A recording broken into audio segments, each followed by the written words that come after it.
Mestre amado Jesus, amigo e irmão de todos nós agradecemos pela oportunidade de aqui estarmos novamente buscando aprendizagem, estudando o livro de Gênesis de Moisés, com base nos estudos do nosso irmão Honório Onofre de Abreu. Que nós sejamos felizes nos comentários, nas abordagens, no entendimento, na associação com o conteúdo espírita, para que o nosso trabalho seja proveitoso para nós, para a nossa evolução, progresso, para os espíritos que conosco estudam, que os nossos mentores possam nos auxiliar, inspirando, orientando, para que o melhor resultado seja alcançado por nós. Que as tuas bênçãos de paz, de compaixão, de misericórdia nos envolvam hoje e sempre. Muito bem, dando Jesus. continuidade então, eu vou fazer aquele movimento de silenciar vocês. Aí quando quiserem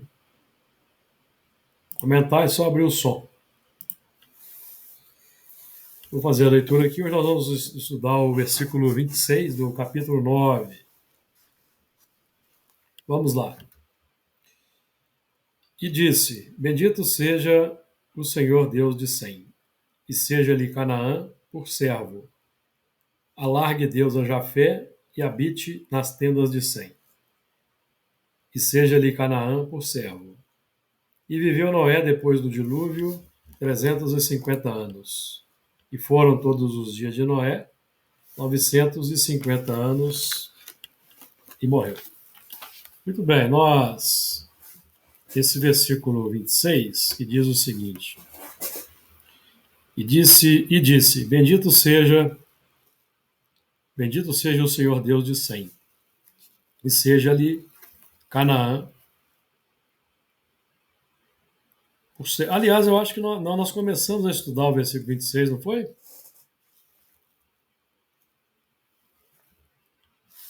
Não é isso? Deixa eu ver aqui, deixa eu conferir aqui. Se eu fiz alguma confusão, rapidinho eu confiro aqui no histórico. Não, é isso mesmo, 26. E disse: Bendito seja o Senhor Deus de Sem. Nós aqui já trabalhamos no versículo 24 a questão da maldição, e agora aqui nós temos a bênção. Nós estamos trabalhando, nós entendemos que a bênção e a maldição, elas estão na base das nossas ações. Elas são inerentes à qualidade das ações que nós empreendemos, desde os pensamentos, passando pelas palavras, pelas atitudes e pelas ações. Operando em sentido contrário ao que aponta o Evangelho, o amor, a doutrina espírita, nós então vamos nos candidatar aos movimentos de reajuste, à lei de causa e efeito. E seremos então escravos das consequências. Isso é o que significa a maldição. Então, a maldição é um movimento de dentro para fora, do ser. Ninguém tem o poder de amaldiçoar ninguém. E a bênção tem o mesmo significado, operando segundo as propostas que nós temos já abraçado do ponto de vista filosófico e com elas concordar, nossas ações então são libertadoras das consequências complexas. Então nós nos libertamos e passamos a irradiar os valores da vida plena, os valores da misericórdia, que vão beneficiar-nos de dentro para fora, saneando o nosso mundo interior e consolidando a saúde integral, a saúde plena, a vida abundante plena, e ao mesmo tempo nos tornando agentes da misericórdia para os irmãos em humanidade, que vão vão receber as nossas ações e vão conviver conosco serão beneficiados pelos exemplos, pelas palavras, pelas atitudes. Nesse sentido, de acordo com a direção, a qualificação das ações. Eu pergunto se isso está bem claro, está tranquilo.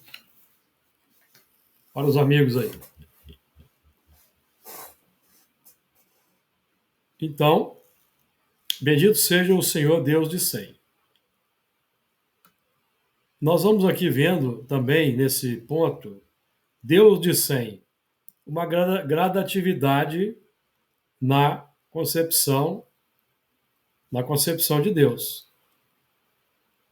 O Cristo é o mecanismo operacional do Criador, por excelência. Por excelência. O Cristo, falando aqui de Jesus, mas nós estamos falando de uma categoria de espíritos chamados Messias ou Cristos, que são os espíritos que atingiram um tão alto grau de evolução que se tornaram infalíveis. Daí por diante, mesmo na encarnação. Então, eles têm condições plenas de refletir Deus de forma pura. Porque são espíritos puros, plenamente purificados. E nós estamos buscando desenvolver essa característica.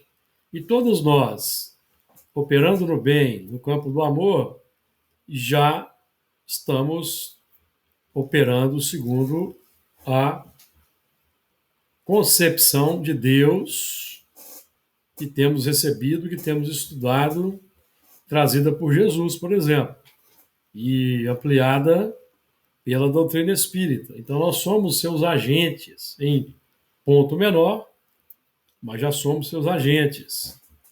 Todas as vezes em que nós, perante o próximo, conseguimos expressar as virtudes, e aí nós não estamos falando de sermos bonzinhos para o próximo, não, estamos falando em operar no plano das virtudes. Então, em determinado momento, nós teremos que ser enérgicos para com o próximo, para com aqueles que convivem conosco, agir com energia, para corrigir algum aspecto, para ajudar em alguma questão educativa. Esse é o sentido. Porque Jesus, em certos momentos, ele foi enérgico para com aqueles que ali estavam complicando a marcha. É o papel do educador. O papel do educador não é passar a mão na cabeça, ser bonzinho, porque existe aí um entendimento equivocado quanto a isso. Não é isso que estamos falando aqui. Porque a própria dinâmica da reencarnação revela digamos, o rigor, a energia de Deus para conosco, impondo determinada existência quando nós somos retardatários, recalcitrantes, endurecidos. Então, determinada existência é imposta. Uma da existência de dor, de limitação, e nesse sentido que estamos falando aqui. Se Deus fosse ser bonzinho conosco o tempo todo, esse tipo de experiência não seria imposta, como é, tá certo? Me dê só um minutinho aqui.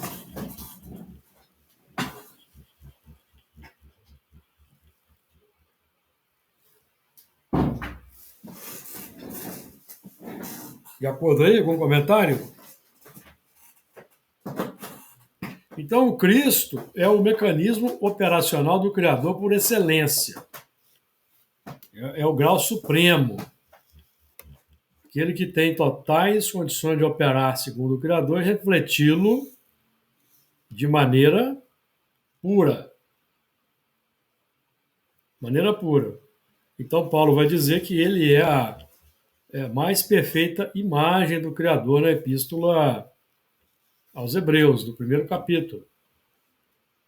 E a expressão da sua palavra. Nós estamos Eu, entrando nesse mecanismo operacional gradativamente à medida em que nós nos entregamos, nos dedicamos à vivência plena dos ensinamentos. Diga lá, Luiz. completando, você trouxe Paulo, e lembrar também João, quando ele fala, né, que no versículo 1, no capítulo 1, e sem ele nada do que foi feito se fez. Exatamente, porque Deus não exerce ação direta na matéria, então ele não faz. Quem faz somos nós. Deus determina. Deus atua pelas leis e pelos espíritos que executam as leis. E ele atua pelas leis que são, quando falamos aí nas leis morais, são leis interiores da criatura. Então Deus atua por meio dessas leis. Então, se nós distorcemos tendo já conhecimento de Deus, como nós já temos, conhecendo os mandamentos, conhecendo os ensinamentos de Jesus, temos um conhecimento de Deus.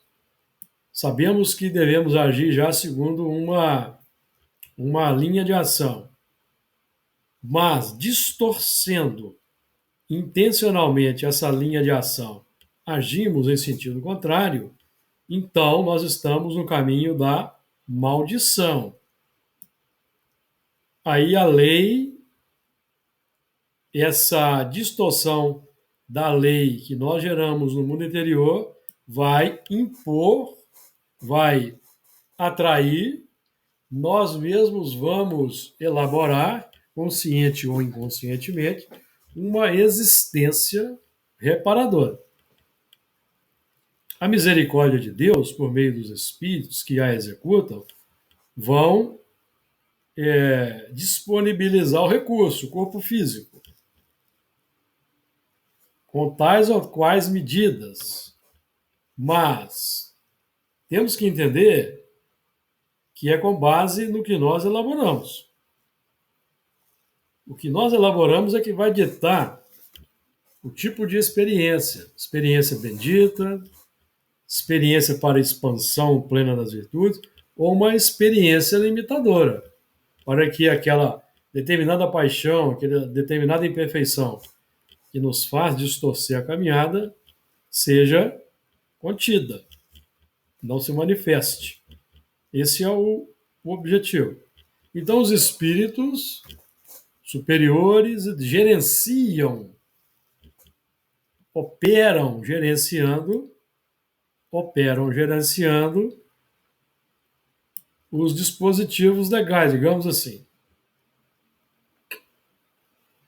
Mas o fator que nós precisamos interiorizar é que tudo isso é baseado no nosso mundo interior. Nós é que estamos escolhendo, plantando sementes que vão crescer, que vão frutificar. Somos nós. Os espíritos estão observando o que nós estamos fazendo e buscando nos inspirar, tanto os guias, o anjo guardião, os amigos, quanto aqueles que, atraídos pelas nossas imperfeições e paixões, buscam nos influenciar para continuarmos naquela tendência complexa. Nesse movimento também, nessa expressão, bendito seja o Senhor Deus de 100, nós vemos então a humildade, a modéstia e a ausência da autovalorização. Vamos lembrar de Paulo que diz: não sou eu quem vivo, mas é o Cristo que vive em mim. do Cristo, não a personalidade, mas o fator crístico em desenvolvimento, gerenciando, então, atitudes. Nada mais é do que a nossa adesão às leis e buscando vivenciar as leis, os mandamentos trazidos por Moisés, por Jesus, que visam a nossa libertação. Então, quanto mais essa expressão crística fala, mais êxito vamos tendo na nossa ação. Ainda que tenhamos errado. Porque o erro é natural. O erro é natural. Mesmo imbuído dos bons propósitos, como nós já estamos imbuídos, nós ainda temos as tendências do passado que ocasionalmente impõem o condicionamento da rotina. Isso já não é mais a nossa intenção. Essa manifestação irreverente do eu antigo não é mais a nossa intenção. Nós estamos buscando agir segundo intenções qualificadas, intenções nobres, e, evidentemente, o automatismo ainda vai falar mais alto, durante ainda um bom período na nossa evolução, até que nós tenhamos entrado nas faixas da pureza espiritual, que é quando todas as virtudes estão já acionadas, se desenvolvendo, mas ainda não alcançamos a infalibilidade. Isso demora mais um pouco. Então, por exemplo, nós aprendemos estudando o Evangelho segundo o Espiritismo, Maria não compreendeu bem a missão de Jesus, mas Maria já é um espírito puro, mas ainda não é um espírito tão puro quanto Jesus. Ela ainda sofreu a influência da matéria e não compreendeu a missão de Jesus. Mas é um espírito puro, que já não comete erros como nós cometemos. Tá certo? Ô, Júlio, Pode falar. mas aí não há uma contradição, não? Não. Ter espírito puro e sofrer uma influência da matéria? O espírito, por exemplo, quando nós adentramos as faixas da angelitude, as faixas iniciais da angelitude, nós ainda não somos Cristos. Não, claro que não. São espíritos puros. Espíritos puros. Por quê? O que significa o espírito puro? Que escoimou as paixões. Certo. Escoimou as paixões. Mas ele ainda não desenvolveu aquela capacidade de ser um espírito, manter essa condição de pureza mesmo na encarnação. Isso ainda demora um tempo. Demora um tempo. Existe um tempo, amigo, considerável entre as primeiras faixas da pureza espiritual e o grau de Jesus. Não, claro, também concordo plenamente. Então,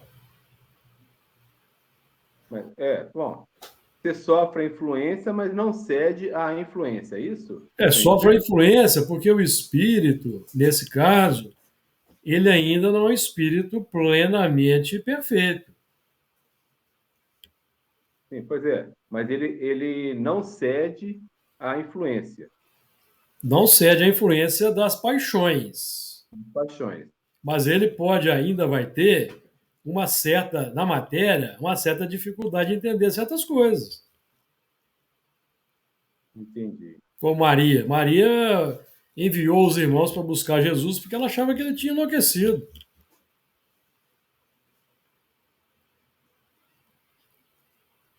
Então Jesus é aquele espírito que alcançou um tão alto grau de perfeição que mesmo na matéria ele vive vivia a vida espiritual plena que ele já tinha conquistado. Entendi. Clarividente, consciência plena, olhava olhava para as pessoas e via o seu passado, suas ações, o seu futuro. Nesse sentido, o espírito nas faixas iniciais da pureza não tem essa capacidade ainda. Existe uma gradação. Sim, Existe tudo. uma gradação. E nós entrevemos essa demora na evolução, porque a evolução é um processo lento, quando nós aprendemos, por exemplo, que dos transmigrados que vieram para a Terra, os egípcios foram os primeiros a voltar para o seu mundo de regeneração. Sim. Quantos milhares de anos depois? E o mundo ainda estava nas faixas Uhum. que comportavam o retorno daqueles espíritos que ficaram aqui de 20 mil anos, no mínimo, a 40 mil anos aqui na Terra.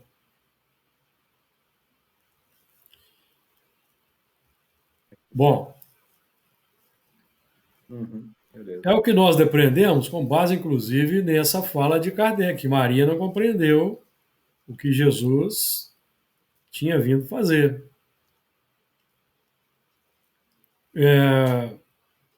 Vamos em frente? E seja-lhe Canaã, bendito seja o Senhor Deus de Sem, e seja-lhe Canaã por servo. Então, é o que nós já temos dito aqui, repetido. O Canaã, representando aí o cão, que diz mais respeito à terra do coração, vamos colocar assim: o cão são os valores automáticos e Canaã, a terra do coração, respectiva desse cão. Então, Canaã é a terra prometida, em busca da qual os hebreus partiram. Estamos falando da terra do coração, onde o cão vai implantar as diretrizes do Senhor Deus de Sem. Então, ele vai praticar. O que ele vai implantar aqui? Os mandamentos. Os mandamentos que os espíritos, naquele tempo, no tempo de Noé, tinham condições de compreender. Vamos lembrar que Moisés ainda não veio. Moisés vem mais à frente. Então, os mandamentos que os espíritos recebiam aqui nesse tempo eram aqueles mandamentos com base nos exemplos dos patriarcas, dos mais adiantados que reencarnavam e transmitiam por meio do contato social. Evidentemente que já tinham ali princípios circulando, para que até mais à frente pudesse vir a aferição, a decodificação de tudo aquilo nas 10 leis do Decálogo, que é um momento de quê? De aferição, de consolidação, de uma decodificação em termos claros. Então, nós estamos trabalhando aqui com a casa mental. Sem, Jafé e Cão são os 3 departamentos da casa mental. Então, quando nós recebemos os 100 na casa mental, representados para nós aqui já por Jesus, e estamos falando aqui de ensinamentos, não da personalidade, ensinamentos, consequentemente, virtudes, quando nós abrimos o território da casa mental para a chegada da formação de conteúdo iluminativo, então o cão é iluminado, ou seja, todo ser passa a receber aquela luz. Então nós vamos identificar os valores que trazemos do passado, conquistados. É o momento que nós estamos vivendo hoje estudando Espiritismo, tomando conhecimento do passado, pelas emersões que têm ocorrido na reunião mediúnica, pelas comunicações dos espíritos, pelos sonhos que temos durante a noite. Então, tudo isso é desencadeado, por quê? Porque nós estamos adotando princípios elevados de conduta. Então, nós vamos saneando, iluminando o mundo interior. Fazendo os esforços por domar as más tendências, estamos saneando o mundo interior, ao mesmo tempo que desenvolvendo as virtudes, as qualidades nobres. Certo? Então, tudo isso vai acontecendo à medida que o conhecimento iluminativo adentra os territórios interiores, alcançando a Canaã básica. Canaã básica, que é o corpo dos sentimentos, que é a terra do coração, consolidada até aquele plano. É aquele plano. Nós estamos aqui trabalhando para qualificar a terra do coração. Estamos fazendo o nosso trabalho básico aqui, interpretando todo esse texto, é qualificar a terra básica do coração. Ou seja, como nós qualificamos a terra do coração? Fazendo um movimento que nós temos aqui repetido incansavelmente. É o movimento de desenvolver e dar expansão às qualidades nobres, às virtudes. Então, saneando assim o mundo interior, desenvolvendo felicidade, a paz, a harmonia, estabelecendo a bênção na base, uma bênção que vai se irradiar para todo sempre. Então, o segredo está na irradiação. Sempre estamos irradiando alguma coisa. Sempre estamos irradiando. Então, nós estamos buscando qualificar a irradiação. A irradiação é inestancável. Ninguém consegue interromper a irradiação. Ninguém consegue interromper o fluxo de sentimentos, o fluxo de emoções, o fluxo de sentimento. Nós temos que qualificar para que esse fluxo não seja prisão, não seja algema, não seja o cadeado, não seja a corrente que vai nos atrelar a resultados complexos. Esse é o segredo da evolução, da vida abundante para a qual Jesus veio nos preparar. Mais alguma questão aí a ser dita?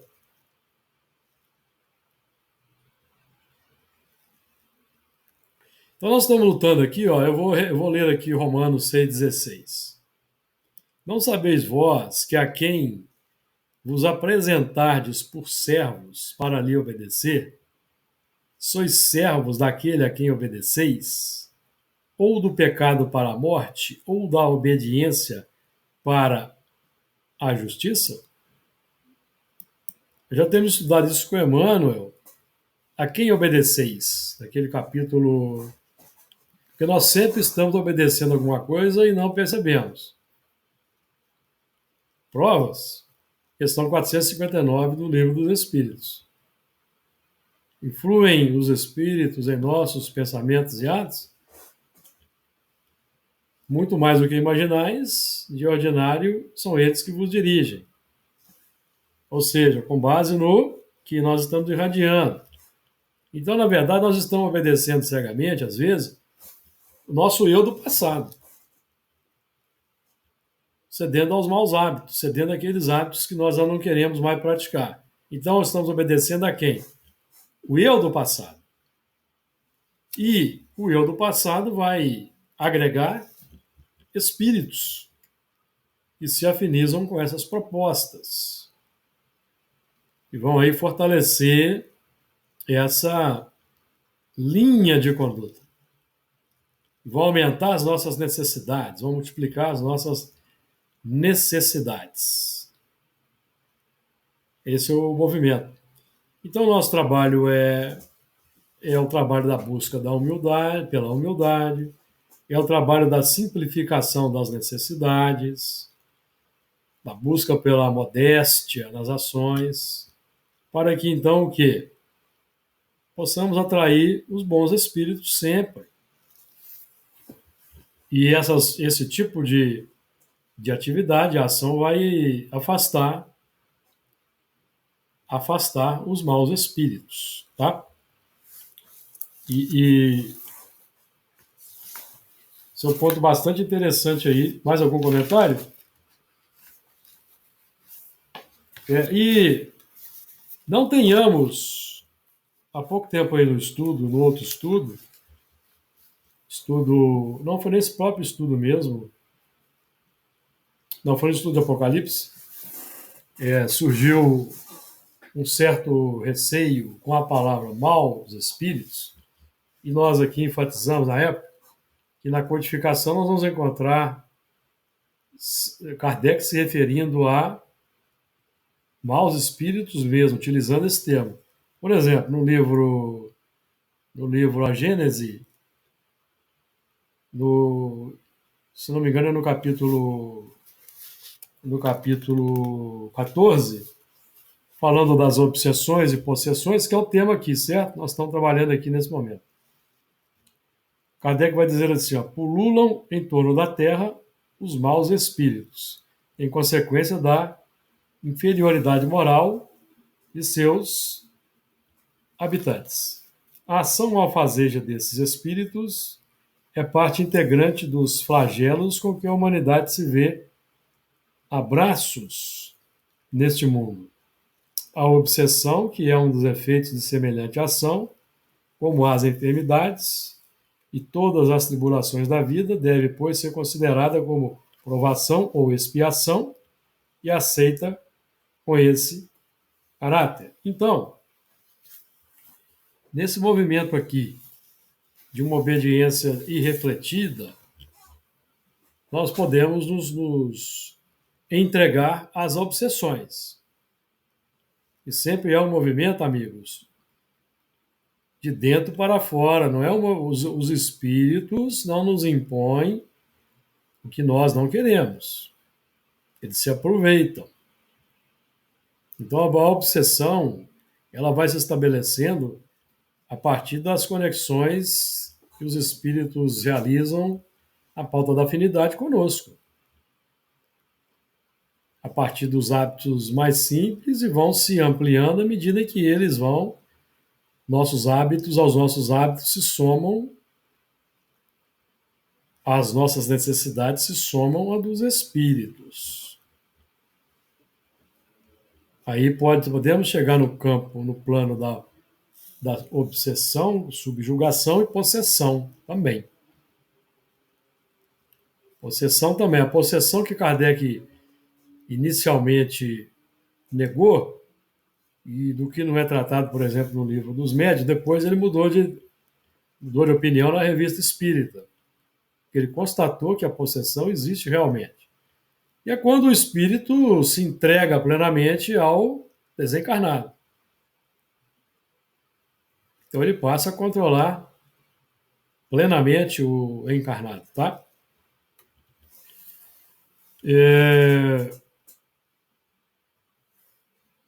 Então nós vamos encontrar essa questão do servo do pecado em João 8,34. Nós aqui não vamos ler. E Pedro, segunda epístola de Pedro, 2,19, prometendo-lhes liberdade, sendo eles mesmos servos da corrupção, porque de quem alguém é vencido, do qual também se faz servo. Isso valia por exemplo, quando o povo era dominado, subjugado por outro, eles eram escravizados, quanto vale também para o mundo interior. Então, na verdade, nos fazemos servos dos nossos próprios erros, porque continuamos na pauta do condicionamento. Servos, então, de nós mesmos. E os espíritos, os maus espíritos, os espíritos inferiores, vão se aproveitar. Vão se aproveitar dessa situação. Lembrando que o mal, o espírito mal é mal momentaneamente, porque o mal é um desvio. Essa maldade é um desvio, uma distorção da lei. Quando é que nós realizamos esse desvio? Qual é o movimento interior que nós fazemos que define o desvio? Quando nós nos afastamos daquela condição para a qual Paulo chama a atenção, que define a gravitação em torno da unidade divina, em torno da gravitação em torno de Deus. Porque gravitar para a unidade divina é o fim da humanidade. 3 coisas são necessárias. Quais são? O amor, a ciência e a justiça. 3 coisas lhes são opostas e contrárias. O ódio, a injustiça e a ignorância. Então, nos mantendo de boa vontade, intencionalmente, cultivando o ódio, mantendo a injustiça e a ignorância, nós estamos nos tornando maus. Estamos nos tornando maus durante um certo tempo, que vai ser mais ou menos longo conforme o nosso desejo. E isso só acontece quando nós já temos conhecimento da lei. Porque enquanto não conhecemos a lei, não existe maldade ainda instaurada no coração. A maldade surge quando nós conhecemos a lei, concordamos com a lei, mas não queremos viver a lei. Queremos dar expansão ao egoísmo, ao orgulho, a todas as paixões, buscar todos os prazeres, todas as satisfações que a matéria pode fornecer para nós. Então, já tendo conhecimento da lei, vamos desenvolver a distorção, que é o desvio, que é a maldade. Até quando nós cansarmos. Até quando nós nos cansarmos desse auto-enamoramento, desse movimento egoístico. Eles estão falando aí de um movimento egoístico, do amor supremo a si mesmo, consequentemente não ao próximo, porque o egoísmo tem essa característica. Por que nós desenvolvemos egoísmo? Porque nós amamos mais a nós mesmos, queremos atender todos os nossos desejos e, consequentemente, não vamos levar em consideração que o próximo quer. Está de acordo? Comentários aí? Quer falar alguma coisa, Luiz? O Luiz está meio requieto lá, vou esperar ele sossegar. Parece que ele quer comentar alguma coisa. Então vamos lá, continuando então. Bom, nós já temos aqui. Eu separei mais alguns aspectos aqui, mas nós já falamos deles já anteriormente. Então não vamos repetir, tá? O Luiz quer falar alguma coisa aí, Luiz? Teve um probleminha aqui, eu me perdi aqui. Porque quando você está falando assim.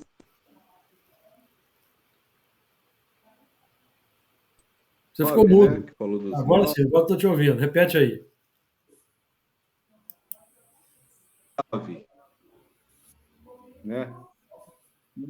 Tem um problema aqui no meu telefone. Estou te ouvindo agora. Estou te ouvindo.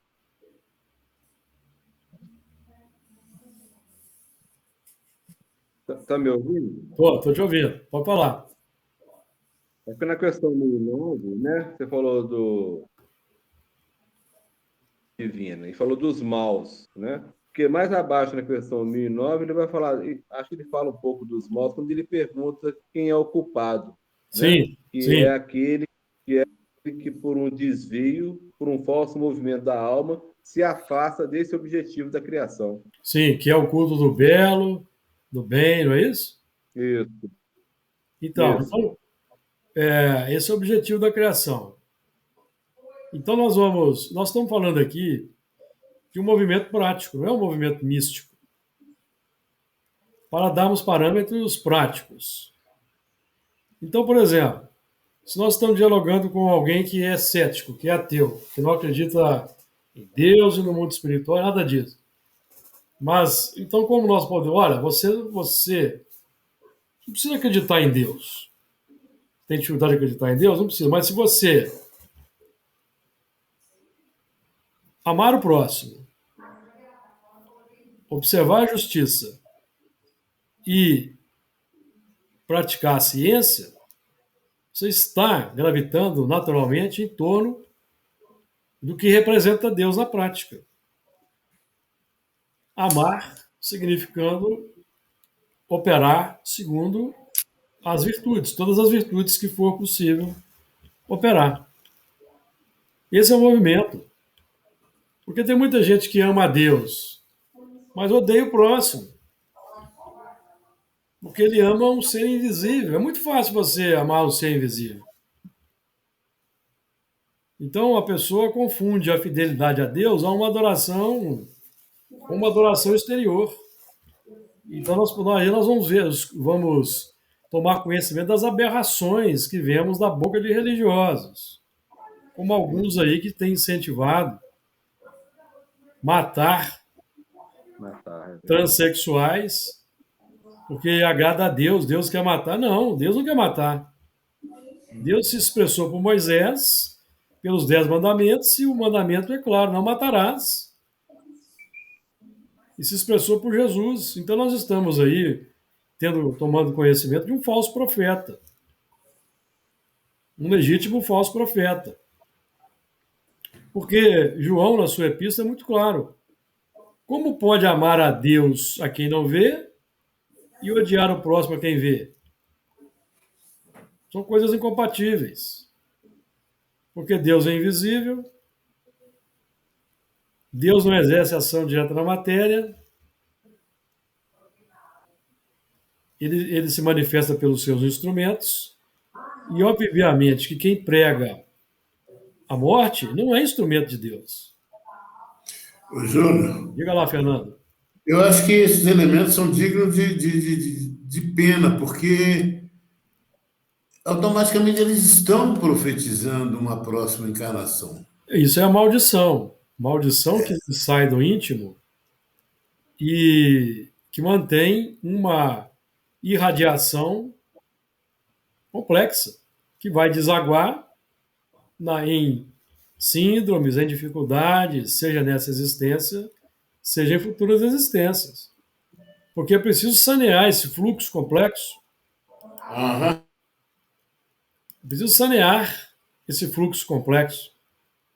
É uma água da morte, não da vida. É um fluxo complexo. Muito bem, vamos lá, versículo 27.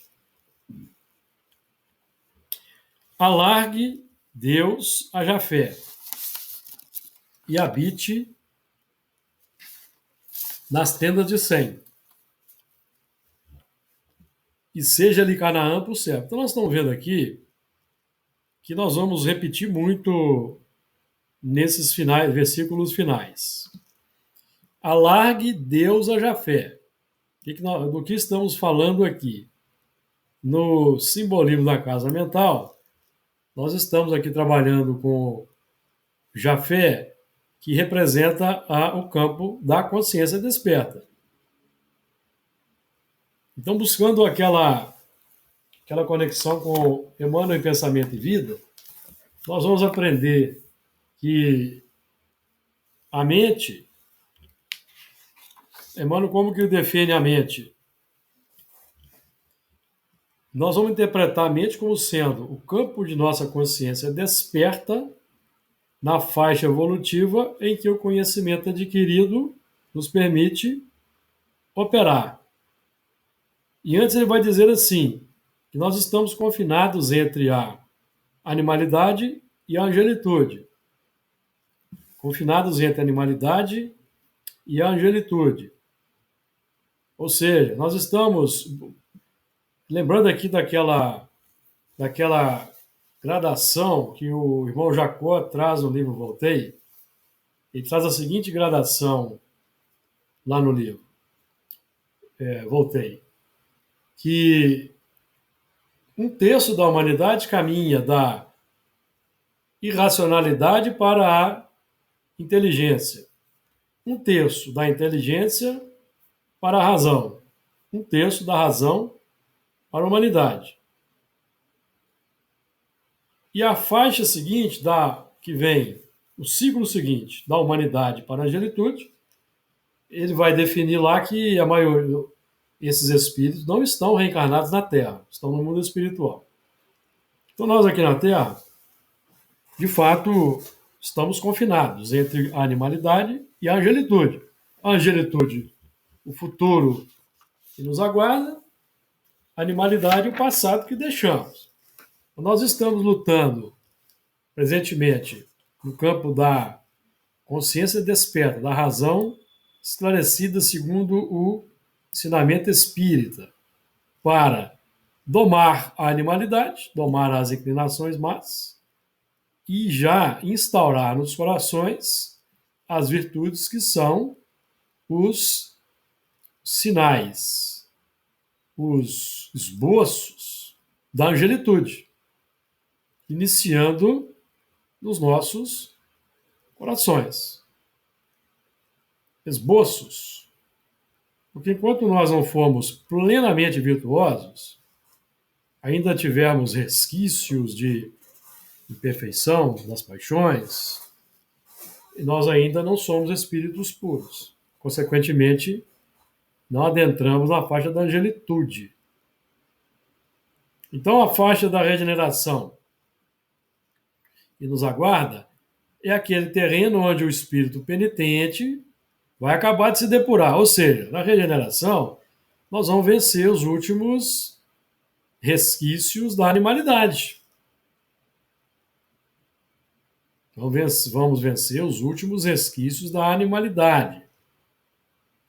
Vamos operar plenamente a nossa faixa instintiva segundo o modelo que é Jesus, segundo as virtudes que nós já temos instauradas no coração em processo inicial.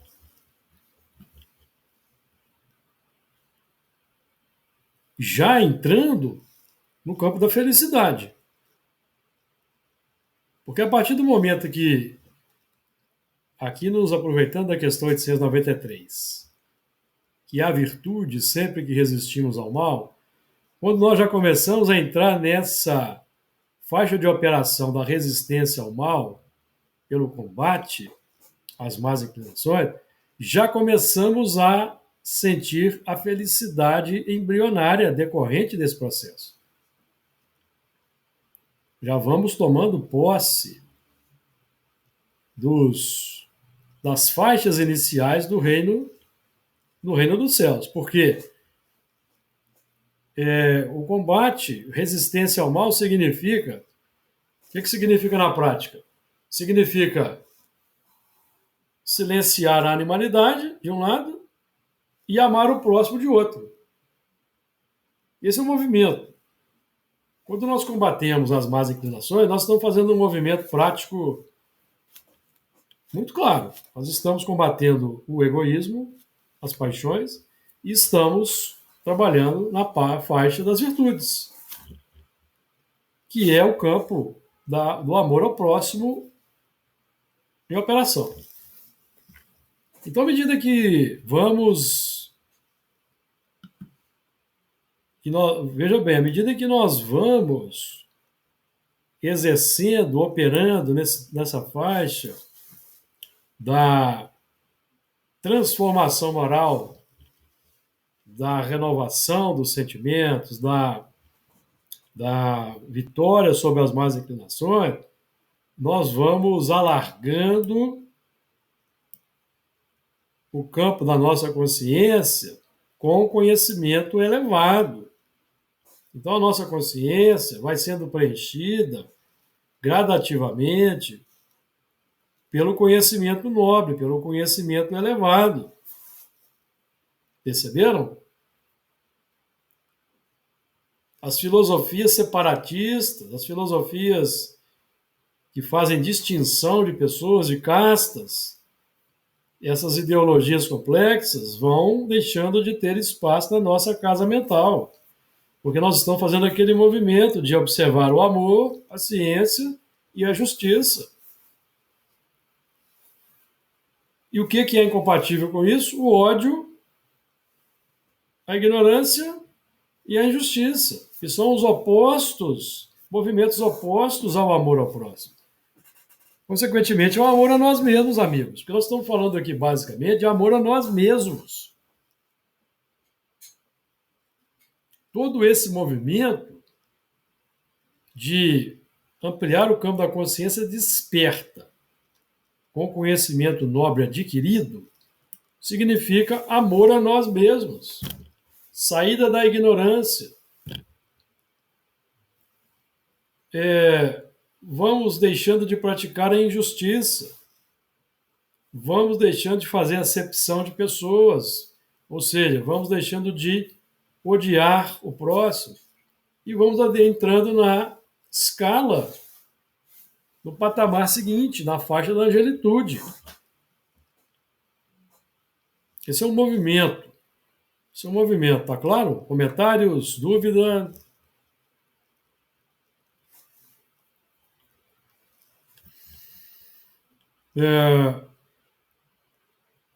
Vamos lá. E a... Eu vejo aí, Júlio, Pode falar. é que quando nós combatemos a ignorância através da busca do conhecimento, automaticamente nós estamos combatendo o ódio e a injustiça, Evidentemente. né? Quer dizer, então nós temos que buscar incessantemente investir no Sim. conhecimento, para que Deus invista em nós. Sim. Estudar as filosofias nobres, estudar as ciências humanas. Certo. Isso vai ampliando o nosso horizonte. E se nós adotamos o Espiritismo como aquela filosofia que vai, aquela casa mental superior que vai abarcar a nossa aprendizagem humana, nós vamos qualificar os nossos estudos humanos nas faixas humanas, das ciências, da filosofia. Vamos qualificar. Exatamente. Vamos nos tornar pessoas melhores. Vamos tornar pessoas melhores aqui na faixa da humanidade. E já começando a operar na faixa da angelitude, que é o campo da misericórdia.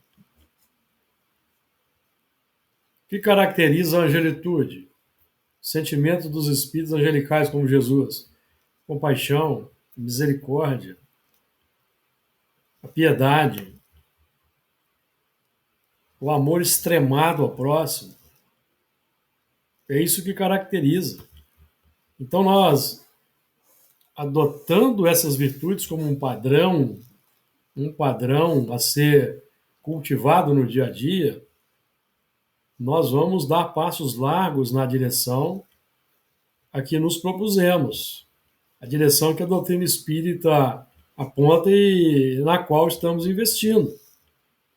Nós estamos agora balizando nossas buscas segundo esse padrão superior que desce do céu para nós, exemplificado por Jesus. Alargue Deus a Jafé e habite nas tendas de Sem. Isso aqui é um símbolo muito interessante. Porque tenda Primeiro eu vou trabalhar o 100 aqui. Ó. O 100 representa a concretização da linhagem semita, que no futuro será o Cristo. Habitar, comungar a linha de pensamento de 100, formando um povo, uma tribo, pois 100 detinha a capacidade de liderança, uma liderança positiva. Falando aqui do ponto de vista sociológico, tá? Agora, do ponto de vista filosófico, a tenda de 100 é corpo doutrinário espírita, por exemplo, no nosso caso. E a tenda é algo transitório, é uma morada provisória. Por quê? Por que é provisória? Porque a edificação, a morada definitiva, a casa sobre a rocha, ainda não foi edificada no mundo interior. Porque o esboço dessa morada, o projeto de engenharia e arquitetura é representado pela filosofia espírita que estamos buscando aqui desenvolver. Esse é o projeto de uma edificação de cunho elevado no mundo interior, filosofia espírita. Professor, Diga lá, Luiz. fez uma intuição aqui.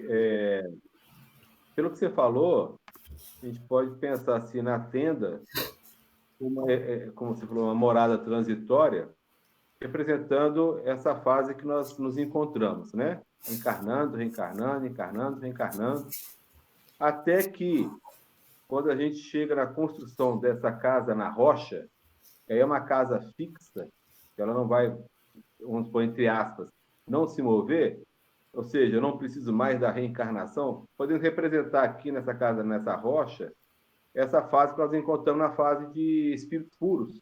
Exato. Exatamente. Sim. Porque ela se reflete no campo prático, se reflete no social, no campo exterior. À medida que nós vamos entrando aí ampliando esse nosso horizonte de conhecimento e habitando, nós estamos habitando na tenda. Por misericórdia, nós estamos habitando na tenda do Espiritismo, por exemplo, por misericórdia. E desenvolvendo a morada interior à medida em que aqueles ensinamentos encontram raiz nas nossas ações. Então, nós vamos edificando a morada interior, nós vamos edificando o mundo saneado, o coração saneado, a harmonia, o equilíbrio, a paz, a serenidade. Essa é a habitação definitiva, que vai se ampliando ao longo do tempo. E, obviamente, não precisamos mais de reencarnações na pauta do reajustamento, visando o reajustamento. Porque já estamos harmonizados. Então, as reencarnações passarão a ter um cunho de missão e de aprendizagem, ampliação da aprendizagem. Não mais reencarnações em mundos de expiação e prova, a não ser como missão. Como missão. Por exemplo, nós poderemos, fazendo aqui o exercício de que vamos permanecer na regeneração, nós certamente, num dado momento, mais à frente, nessa faixa da regeneração, nós vamos ter reencarnações junto àqueles irmãos que foram degradados, que vão ser degradados, levando ensinamentos por meio do contato social, certo? Perfeitamente lógico. Nesse movimento. Então, é o que nos aguarda o futuro. Então, o tempo está esgotado. Na próxima semana, nós vamos entrar. Na próxima semana, eu quero ver se nós terminamos de fato, tá? Vamos entrar aqui, seja ali Canaã para o céu, que nós já temos trabalhado bastante. E trabalhar os últimos 2 versículos, 28 e o 29. Tá certo? Que dia que vai ser o encontro lá Semana que vem, dia 14. Então, semana que vem, então, não tem nosso Sim, estudo de Gênesis, né? vai ser na próxima, dia 21. 21. Beleza. Então, que Jesus nos abençoe e permita-nos terminar nosso estudo no dia 21, iniciando aí um novo ciclo para nós.